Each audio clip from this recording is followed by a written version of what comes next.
Block प्रमुख चुनाव आने के बाद बीजेपी समर्थित प्रत्याशी ने बीजेपी विधायक पर लगाया चुनाव हराने का आरोप। मथुरा के राया में ब्लॉक प्रमुख चुनाव में हारने के बाद बीजेपी समर्थित प्रत्याशी सावित्री देवी ने एक प्रेस कॉन्फ्रेंस का आयोजन किया। बोली कि बलदेव विधायक पूर्ण प्रकाश ने किया है पार्टी विरोधी कार्य।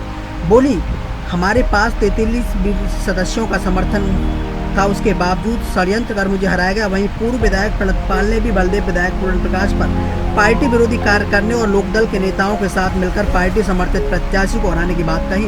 उन्होंने कहा कि विधायक पूर्ण प्रकाश की शिकायत पार्टी हाईकमान से की गई है। जल्दी पार्टी विरोधी कार्य करने वाले लोगों पर कार्रवाई होगी। Bureau report, Mathura, UP. Savitri ji, आज एक प्रेस कॉन्फ्रेंस रखी गई है आपके द्वारा, क्या मकसद है इसका? देखिए, इसमें हमारी जो हार हुई है वो गलत तरीके से हराया गया हमें।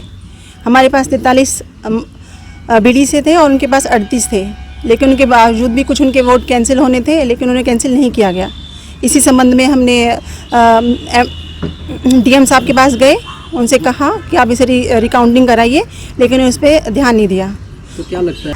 हमने वहाँ पर देखा पूर्ण प्रकाश जी बैठे हुए थे और वो, जबकि वो भाजपा पार्टी के नेता हैं और मैंने वहाँ की सदस्यता ग्रहण की है, उनका सारा जिम्मेदार था कि वो मेरे प्रति अपना दिखाएं, लेकिन वो विपक्ष की पार्टी के साथ ही रहे, उनके साथ ही उनके पक्ष में ही बोल रहे थे और हमारी तरफ से उन्होंने कुछ नहीं करा। तो क्या राममोहन विधायक जी का? पूर्ण प्रकाश जी। तो आगामी आप क्या रणनीति अभी आगे इसको लेकर? देखिए, अभी बात हो रही है, वार्तालाप कर रहे हैं हम, उसके जो भी कुछ होता है आगे आपको बता दिया जाएगा। तो पार्टी के कुछ लोगों द्वारा जो गतिविधियां पार्टी विरोधी की गई हैं, तो उसके लिए आपने पार्टी हाईकमान को भी अवगत कराया है क्या? हाँ जी, हमने माननीय मुख्यमंत्री जी के पास और प्रधानमंत्री जी के पास इसके बारे में याचिका भेजी है, वो उसके ऊपर सुनवाई करेंगे, उसके बाद में जो फैसला निकलेगा वो आपको बता दिया जाएगा। विधायक की राया प्रमुखी में कुछ पार्टी विरोधी गतिविधियों की बात सामने आई है और बीजेपी जो अधिकृत प्रत्याशी थी वो हार गई है, तो क्या मसला है? बीजेपी की अधिकृत प्रत्याशी सावित्री सिंह थी। ये भ्रम फैलाया गया कि नहीं जो जीतेगा हमारा है, जीतेगा हमारा है। ये सब काम पूर्ण प्रकाश जी ने किया है। मैं पूर्ण प्रकाश जी को ये बात पूछना चाहता हूँ आपके माध्यम से कि वो आज से 4.5 साल पहले भारतीय जनता पार्टी के चुनाव चिन्ह कमल के फूल पर जीते थे। अब वो ये स्पष्ट करें कि वो रालोद का समर्थन कर किया है उन्होंने, बीजेपी का किया है, और बीजेपी के प्रत्याशी के खिलाफ लगातार वो दुष्प्रचार करते रहे। और मेरे पास ऐसे प्रमाण हैं जिनको मैं पार्टी को दूंगा कि जहां आरएलडी के प्रत्याशी के बीडीसी रुके हुए थे और क्षेत्र में जो लोग थे उनसे कहा कि आप आरएलडी के प्रत्याशी को जिताइए। और ये ऐसा नहीं है कि आज से ही कर रहे हैं, ये जिला पंचायत सदस्य का जो चुनाव हुआ था तब से ये काम कर रहे हैं। और हुआ उसमें क्या हुआ? उसमें ये कि जब ऐसा लगा इनको कि भाई अब मैं इसको टिकट नहीं दिला पाऊंगा, तो उन्होंने 2-3 दिन पहले और जिला अध्यक्ष से कोई बात की हुई, या मैंने आपके माध्यम से मुझे मालूम पड़ा कि वो चंचल चौधरी ने पार्टी की नीति सदस्यता ग्रहण कर ली है। मैं बड़ा आश्चर्य में रह गया। मैंने कि जो फोटो लगा रहा है, पर्चे छपवा रहा है, आरएलडी का प्रत्याशी घोषित कर रहा है और बैनर पोस्टर होर्डिंग लगे हुए हैं, उसके बाद वो भाजपा में आने का क्या मतलब है भाई? कि वो सत्ता का लाभ लेने के लिए? उसका कारण है कि पूर्ण प्रकाश जी का इतिहास गद्दारी का रहा है। वो पहले बसपा में थे, फिर लोकदल में रहे, फिर भाजपा में आ गए, अब कहाँ जाएंगे पता नहीं। ये सारा दारोमदार जिस दिन सावित्री सिंह को जब 1 वोट से हराया गया तो उस समय मैं वहाँ नहीं था।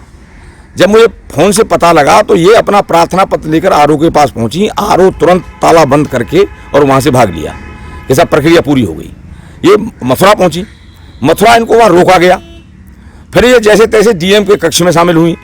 वहाँ पर पहले से ही लोक दल के जो नेता और उनके जो असामाजिक तत्व वहाँ एक जमावड़ा इकट्ठा रूप में थे, उनका नेतृत्व पूर्ण प्रकाश कर रहे थे।